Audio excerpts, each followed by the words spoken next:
चलिए शुरू करते हैं GoPro Hero 8 Black के बारे में।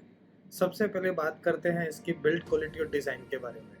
तो सबसे बड़ा जो चेंज इस बार GoPro Hero 8 में मिला है वो है इसका इनबिल्ट माउंट। इससे पहले जितने भी मॉडल थे उसमें एक आउटर केस होता था जिसके थ्रू आप इसको इसके माउंट्स में फिक्स कर सकते थे, बट इसमें ऐसा कुछ भी नहीं है। ये सिर्फ इनबिल्ट है। इसके बारे में कुछ एडवांटेजेस है कि इसकी वजह से कॉम्पैक्ट हो गया है, बट एक डिसएडवांटेज जो लगती है वो टूटने का डर रहता है। बट वो टूटता है अगर, तो ये रिप्लेसमेंट आता है इसका, तो we can go online and buy the replacement.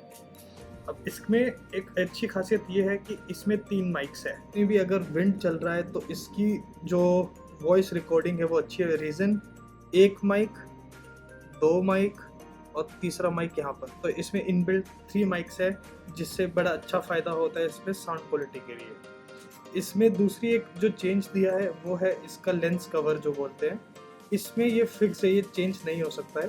पुराने वाले में रिप्लेसमेंट होता था, अगर टूट जाए तो आप रिप्लेस कर सकते थे, बट इसमें ऐसा नहीं है। बट एक अच्छी चीज़ है, पुराने GoPros में 1.3 mm का ग्लास होता था, बट इसमें 2 mm का सामने का लेंस है। और एक अच्छी चीज़, बट वो एक मेरे को नुकसान भी लगता है, वो है इसका एक ही साइड पे बैटरी, मेमोरी कार्ड और चार्जिंग पॉइंट एक ही साइड दिया है, बाकी साइड सब प्लेन रखा है। पुराने में अलग अलग जगहों पे होता था। इसमें मेमोरी कार्ड निकालने में थोड़ा सा इशू होता है, बट निकल जाता है क्योंकि इसका ये जो माउंट है ये बहुत इजीली निकल जाता है। अब एक चीज़ और, कई बार लगता है कि ये जब हम लोग बंद करते हैं तो काफ़ी टाइट है। रीज़न बीइंग क्योंकि इसके अंदर का जो सील है उसकी वजह से होता है, जिससे ये जो कैमरा है वो वाटर रेजिस्टेंट बनता है। इसकी एक खासियत और, ये जो बैटरी है ये सेम बैटरी है of hero 5 black, hero 7 black. तो अगर आपके पास बाई चांस कोई पुराना GoPro है 5 या 7 में से, तो उन्हीं की बैटरी GoPro Hero 8 में भी यूज़ कर सकते हैं। अब इसके मोड्स के बारे में बात करते हैं। इसमें 3 मोड्स हैं, फ़ोटो, वीडियो और टाइम लैप्स। अब सब लोग सोचते हैं कि GoPro है तो ये सिर्फ और सिर्फ वीडियोस के लिए अच्छा होगा, बट नहीं, इसकी जो फ़ोटो क्वालिटी है वो भी बहुत अमेजिंग है। बट हम लोग स्टार्ट करेंगे वीडियो क्वालिटी से। अगर इसके मोड्स या फिर यूज़र इंटरफेस के बारे में बात करें तो इसमें 3 मोड्स होते हैं, photos, videos and time lapse. सबसे पहले हम लोग अगर बात करते हैं वीडियोस के बारे में, तो ये लोग पहले से ही शॉर्टकट्स दे के रखते हैं 3-4 अलग अलग, जैसे standard, activity, slow motion, cinematic. और इसमें आप टोटल 10 शॉर्टकट्स अपने लिए रख सकते हैं, जिसको आप जब भी चाहें बस एक क्लिक से सिलेक्ट किया और अपनी वीडियो चालू। जैसे मैंने cinematic, slow motion, activities and standard के हिसाब से सेट किया हुआ है। अगर हम वीडियोस के बारे में बात करें तो हमको 4 ऑप्शंस मिलते हैं, जो है super view, wide, narrow and linear. Super view में आपको 16 mm मिलता है, जो सबसे ज़्यादा वाइड एंगल कैप्चर करता है। अगर हम वाइड पे आते हैं तो वो 16 से लेके 34 mm वाइड एंगल कैप्चर करता है, which is little lesser than अपना सुपर व्यू।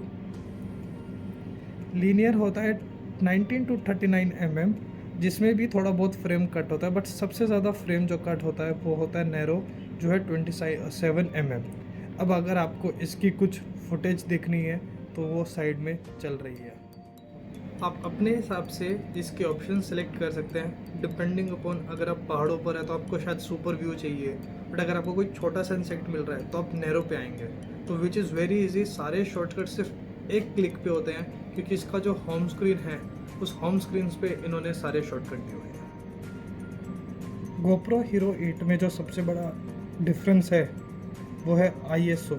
यहाँ पे आप ISO मिनिमम और मैक्सिमम आप अपने हिसाब से एडजस्ट कर सकते हैं। सिर्फ एक क्लिक और आपको उसके हिसाब से सिलेक्ट कर लेना है, और ऐसे ही मैक्सिमम। अब ISO का क्या काम होता है, आर्टिफिशियल लाइट को कैप्चर करने का। इसकी जो कंपनी से डिफ़ॉल्ट सेटिंग्स आती है फ़ोटोग्राफी की, वो बहुत ज़्यादा वाव फैक्टर्स नहीं आती है। उससे बेटर है कि आप अपने फ़ोन का कैमरा भी यूज़ कर सकते हैं। अब चलते हैं इसके कुछ डिसएडवांटेजेस के बारे में। इसकी एक तो बैटरी जो लाइफ है वो बहुत अच्छी नहीं है। डिफरेंट सेटिंग्स पे अगर आप 4K पे चल रहे हैं तो बैटरी जल्दी कंज्यूम होगी, लाइक 45 टू 15 मिनट्स में। अगर आप 108 पे चल रहे हैं तो हो सकता है आपकी लाइफ जो है बैटरी की वो 1 घंटा भी हो जाए। जो एक और इसकी डिसएडवांटेज लगती है वो है, जैसे इन्होंने हर चीज़ एक ही स्लॉट में दी हुई है, तो इससे क्या है कि जो इसमें आपको पता है एक्सटर्नल माइक नहीं चलता है तो इसका अडेप्टर लेना पड़ता था। बट इसमें अगर आप अडेप्टर लेते हैं तो आप लोग अपने GoPro का मेमोरी कार्ड, बैटरी सब कुछ एक्सपोज करेंगे। तो इसके लिए इन्होंने एक मीडिया मोड करके निकाला है which is more than 6500 rupees, जो आपको खरीदना पड़ता है अगर आपको इसको एक्सटर्नल माइक यूज़ करना है तो, विच इज़ लाइक आप 35,000 रुपीज़ का कैमरा भी लोगे और साथ में फिर 6500 का अप्रोक्सीमेटली इसका मीडिया मोड खरीदोगे for using a external mic. अगर हम लोग बात करें GoPro Hero 8 स्टेबलाइजेशन के बारे में, तो इसमें जो सबसे नया फीचर आया वो है हाइपर स्मूथ, जो अभी तक नहीं था। तो इसमें हाइपर स्मूथ में भी 2.0 है और एक हाइपर स्मूथ है सिर्फ। इसके बाद स्टेबलाइजेशन ऑन ऑफ का ऑप्शन एक ही में हाइपर स्मूथ के अंदर आपको मिलता है। पर एक मेरे को जो छोटी सी डिसएडवांटेज लगी हाइपर स्मूथ की वो ये है कि अगर आप ब्लॉगिंग कर रहे हैं बाइक पे तो इतना ज़्यादा स्मूथ हो जाता है कि पता ही नहीं चलता कि आप रियलिटी में बाइक चला भी रहे हैं कि वैसे ही कोई वीडियो आपने बनाई है। सो गाइस, जैसे मैं बात कर रहा था हाइपर स्मूथ की, तो इसमें हाइपर स्मूथ जैसे भी ऑफ है तो इसमें कोई स्टेबलाइजेशन नहीं होगा। जैसे नॉर्मली एक वीडियो बनती है बिल्कुल हिलती वैसी बनेगी। उसके बाद अगर हम आते हैं, ये हाइपर स्मूथ है, इसमें अभी से स्टेबलाइजेशन ऑन है। इसमें नॉर्मल स्टेबलाइजेशन जो हमारे फ़ोनों में आता है वैसा स्टेबलाइजेशन मिलेगा। ये स्टेबलाइजेशन जो है वो हाई पे है, इसका डिफरेंस। और ये हाइपर स्मूथ 2.0 बूस्ट का ऑप्शन जो है, इसकी आपको मैं क्लिप्स दिखाता हूँ।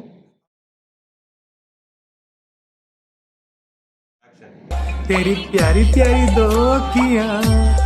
पता है ऐसा क्यों कर रहा हूँ? क्योंकि जिसके बारे में बताने वाला हूँ ना, वो अभी तक का GoPro Hero 8 का ही फीचर है और मेरा सबसे फेवरेट फीचर है।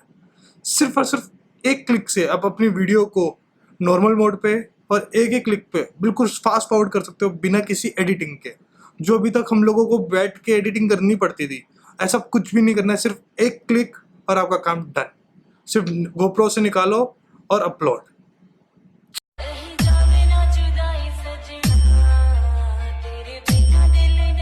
एक क्लिक, दो click, one tap, second tap. Now आप बाहर जाओ और सिर्फ रिकॉर्डिंग का बटन दबाओ और आप चालू टाइम वर्क के लिए। किस लिए?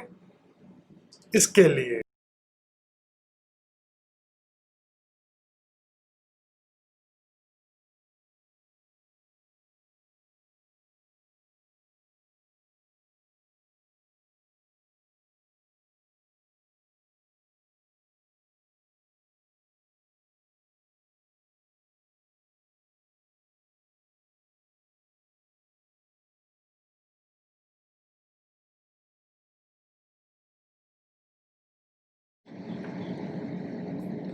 सो गाइज, अगर इसके नाइट मोड की बात करी जाए तो मैंने कुछ सैम्पल्स लिए टाइम लैप्स के और फोटोज़ के, नाइट फोटोज़ के।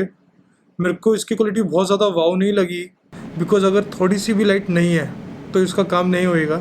इसको थोड़ी सी भी लाइट मिलेगी तब भी ये कुछ काम करेगा, वरना काम नहीं करेगा।